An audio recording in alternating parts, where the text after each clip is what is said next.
I'm looking at buying land, man. There's a 200 acres at home. I'm looking at pretty hard right now. Really? Yeah, and it's nothing but timber. So I could do the timber thing, but really it's just like you got to get rid of the cash. Yeah. It's worthless, and you got to put it into something that's going to appreciate.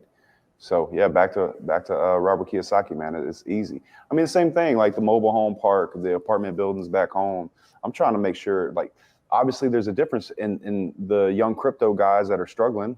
Yeah. The guys that hit it big or whatever, and they lost it. That's the difference between being rich and being wealthy, in my opinion. Yeah. Correct. 110%. Like, I think there was a study done on NBA players a while back, right? They're like the guys who take the most threes end up becoming the guys who usually lose the money the fastest because they're highest risk players, right? Whoa, wow. Bro, that's actually pretty cool, man.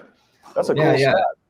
And, I don't know if you remember Latrell Sprewell, but when he was playing for the Minnesota Timberwolves, he's like, why are you trying to get this big contract? He's like, I need to feed my kids. Like, and it's like, he spent all his money, from like a 10-year career where he'd made tens of millions of dollars, right? I think he made 86 million, bro. I read that story as well, and he went bankrupt, right? Yeah.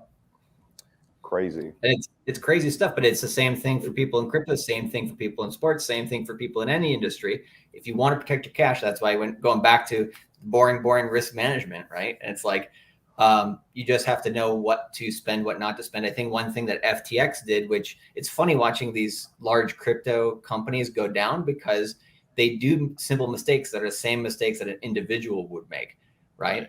And so like 3 Arrows Capital simply just put too much of their money at risk, never thought Bitcoin would go below 20, 25K again, got liquidated, right? Had enemies coming after them.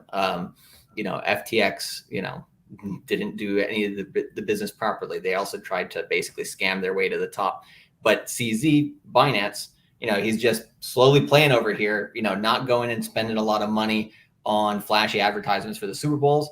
He waits for the crash, waits for all the competition to start getting weeded out. And then he starts hiring, head count of 10,000 people for his company in the bottom of the bear market. And he's preparing already for that next run up, going into 2024, 2025. So yeah, that's how it's played. Yeah, a lot of times I feel like the strongest players are the ones that come back out of a recession stronger than ever and have way more.